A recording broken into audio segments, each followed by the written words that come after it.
My entire family despises my fiance, and I have to choose between them and her. Is there something I am not seeing here, and is my fiance manipulating me? Plus update. My fiance and I met while I was at a bad period in my life. We hit it off right away and had a whirlwind relationship. I proposed after 3 months, and we're now engaged. My family never seemed to approve of her or especially like her. They are all well educated and work in professional positions, but she is a college dropout who works as a hostess. She is launching her own business, which I am sponsoring. My sister-in-law and brother were the source of the trouble. They advised me that 3 months was too short and that I should date her for a longer period of time. They also hinted that she's a gold digger, though they never used the phrase. They stated this since she doesn't contribute financially. My fiance dislikes my SIL because she is wealthy and accomplished, and he believes my fiance was not invited to a family wedding, which exacerbated the situation. She is of a different ethnicity, thus she accused my family of racism in front of my parents. My parents never stated an opinion on her, but she was a source of contention for them. My SIL and brother contributed to this by informing them of my financial donations to her businesses, as well as other specifics regarding her connection. My parents have told me that I'm making the incorrect choice. When I informed my fiancé, she reacted angrily. She messaged my sister-in-law, telling her that she is a bad person for attempting to destroy our relationship. My SIL informed my parents once again, and they have refused to pay for and attend the wedding. My fiancé claimed her family would welcome me with open arms and that we may marry at City Hall. She accused my parents of being snobbish, claiming that they only like my SIL because she is educated and of the same race as they are. I adore my fiancé, but I get the impression that she is attempting to persuade me into severing all relations. I'm at a loss for what to do, and I don't want to hit a dead end with my family. Any suggestions would be much appreciated. Update. So we split up. Many of the responses reflected what my family was saying, but the outside viewpoint cemented it in my mind. My parents and I get along well, and my SIL is one of my closest friends. To clarify from the prior article, I never believed they were racist or snobbish. That was an impression my ex instilled in me. The breakup was a shambles. When I informed her that I believed we were moving too quickly and that it wasn't working, she burst into tears and threatened to kill herself. For the first time, I could plainly see the manipulation, and I simply informed her that it was beyond my pay grade and that she should get professional assistance. Now, for all the money I put into her company. Well, that was a mistake, and I'm simply going to chalk it up to a sunk cost. It did harm my pockets, but trying to recover from it would just entangle new webs. Thank you very much for all of your advice. It saved me from making a costly error. Story 2. Dating abusive girl for 2 years, lost my job, and she broke up with me. Hello guys, this summer, my ex-26 female and I were preparing to marry, but she chose to call it quits. We've been dating for 2 years, and I've done my best throughout that period. Unfortunately, our relationship occurred during the pandemic, and I was put off from my job after just 7 months of dating. I was miserable because I couldn't be the guy she deserved, and it was eating at me on the inside, and my self-esteem plummeted as a result. I was still behaving normally, yet the phrase acting accurately characterizes what was going on inside of me. Around the same time, she began to behave colder. She often reminded me that I'm fortunate to have such a lovely girlfriend. She began pointing out that I'm too old for her, occasionally making fun of my physical characteristics, stating that I should straighten my teeth, correct my nose, and so on, which made me feel even worse. I attempted to mend things by giving her 200 flowers on Valentine's Day, and she said that her ex just gave her 1 rose, but it was more romantic than what I did. On our anniversary, I brought her to the greatest hotel I could afford in the Dominican Republic, and she claimed the location was beautiful, but she was bored with me. Since I wasn't working, I made all of our meals, went to the coffee shop every morning to bring her the hazelnut coffee she enjoys before she wakes up, and after her exercises, I got smoothie delivery even though I wasn't there, just to demonstrate that I care. I promise I did. Every pleasant gesture I made had the opposite impact on her, and she became even more angry. One night, I asked her whether she was still thinking about marrying me, to which she replied, "Stop pestering me, I'm watching something." She was watching a movie, which crushed my heart. It wasn't anything huge, but I felt so small at the time. I just walked away and did not contact her again. Enough is enough, I determined. I focused on my profession and informed my parents that the wedding had been canceled. They were upset.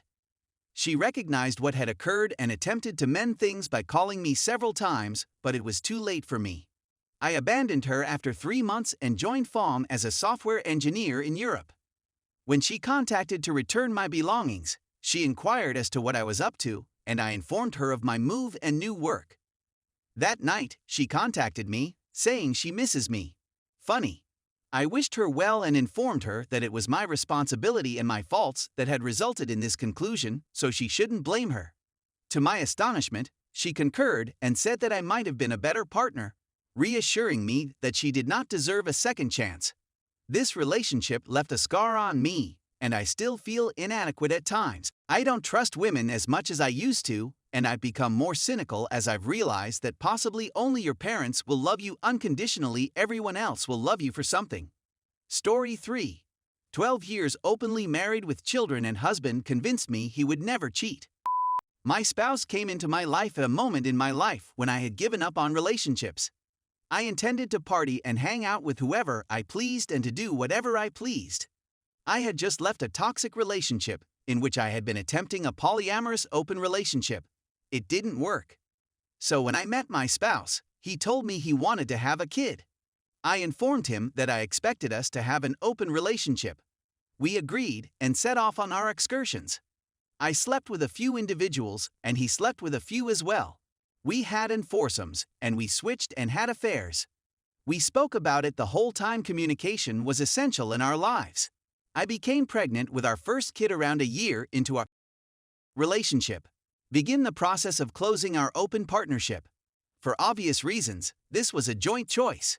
We tied the knot. We raised a family and built a house. We worked hard to make our career pathways more reliable. We did well. We would discuss the state of our relationship on occasion, whether to open it or simply to explore things. We gossiped about our stupid romances on grocery store clerks and gas station attendants. We headed to adult clubs for some voyeuristic entertainment. We were steadfast, honest, and understanding. I told him for years, reassuring him over it again that having a girlfriend, a pal, or a one-night stand was okay. I even made light of happy endings in massage parlors. My only need was that he first discuss it with me.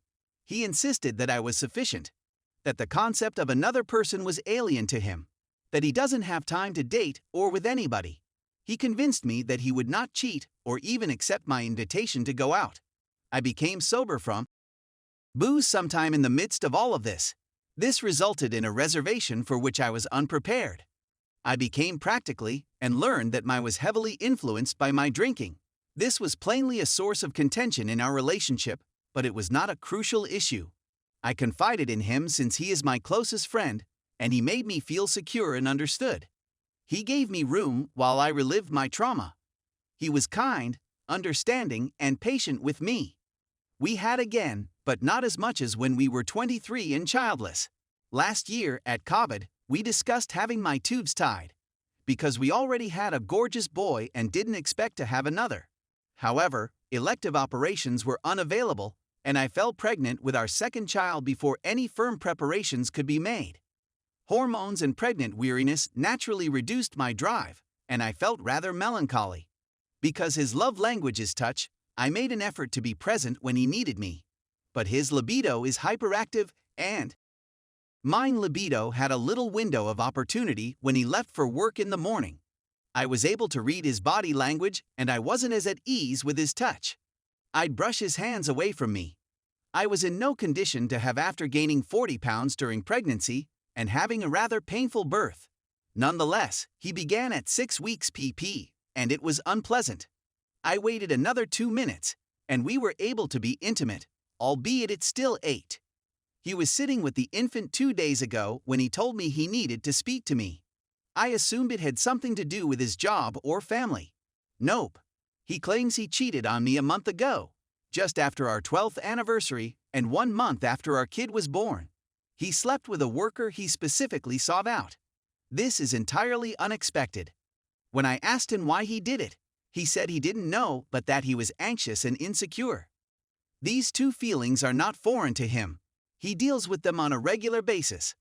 I asked him why he hadn't come earlier to speak to me about it. I questioned why, given that he is free to go out with others with the one restriction of communication. He told me he used protection the second time we were intimate postpartum, but he and I didn't. So he jeopardized not only his own health, but also the health and well-being of myself and my kid. We're having STI testing and talking about it. I have no intention of leaving him, so that idea is out of the question. I'm simply shocked that with all that freedom, after painstakingly establishing limits and channels of communication, he would screw up this badly.